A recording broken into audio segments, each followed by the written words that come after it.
Hello friends, নানান ব্যঞ্জনে তোমাদের সকলকে স্বাগত জানাচ্ছি। দূরের বন্ধু, কাছের বন্ধু সকলকে। দেখো, এখানে দুটো তাল নেওয়া হয়েছে। এবার তো অনেক তাল খাওয়া হয়েছে, তো বেশিরভাগই বড়া বানানো হয়েছে। তো এখন এই যে তালটাকে এইভাবে চুলে নেওয়া হয়েছে, এখন এটাকে রস করা হবে। তো এই চালনির দ্বারা এইভাবে রস করে নেওয়া হচ্ছে। তো আমরা এখন এটাকে রস করে এখন এটাকে ফ্রিজে আমরা রেখে দেবো। তো সকালবেলা এটা রস করা হয়েছে, মানে তাও 11টার দিকে। আর বিকালে আমি আর আমার হাজব্যান্ড এখন আমার এক ফার্ম হাউসে যাচ্ছি।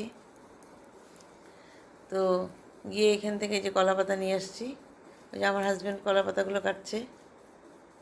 ওই দেখো, ওটা মালভোগ কলার গাছ, এটা সব মালভোগ কলা এগুলো। তো মালভোগ কলা হয়েছে, তো কলা পাতা এইভাবে কেটে নেওয়া হয়েছে। এখন কলা পাতাগুলোকে ভালো করে ধুয়ে টুয়ে নেওয়া হয়েছে, আর ভিতরে যে বোটাটা সেটাকেও নেওয়া হয়েছে।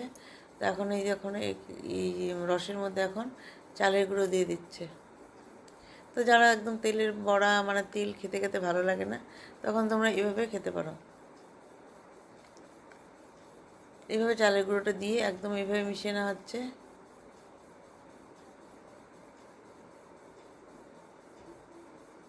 তো এইভাবে মিশিয়ে নিয়ে এখন এর মধ্যে চিনি দিয়ে দিচ্ছে।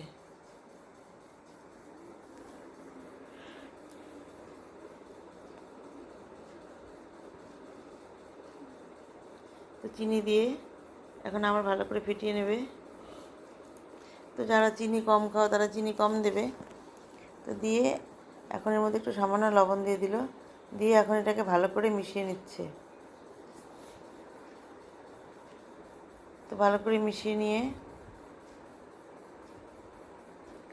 যদি চালের গুঁড়ো একটু লাগবে সেই জন্য আবার একটু চালের গুঁড়ো দিয়ে দিল, কারণ রস তো অনেকগুলো, এক গামলা ভর্তি রস। তো এইভাবে দিয়ে এখন ভালো করে আবার মিশিয়ে নিচ্ছে। আর এই যে কলা পাতার যে ভিতরে বোটাটা, সেটাকে এইভাবে কড়াইয়ের মধ্যে দিয়েছে, আর নিচে জল দিয়ে ফুটিয়ে নিচ্ছে। আর এখন এই যে কলা পাতার মধ্যে এইভাবে দিয়ে দিচ্ছে। তো আমার হাজব্যান্ডের মা বলে এইভাবে বানাতো, সে তার মনে আছে, আর সে একটু এগুলো ভালো বানাতে পারে, তোমরা তো জানোই, অনেক সময় বলেছি।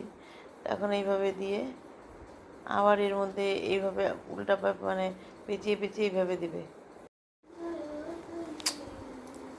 তো এইভাবে সব দিয়ে তারপরে এভাবে আবার পেঁচিয়ে দিবে।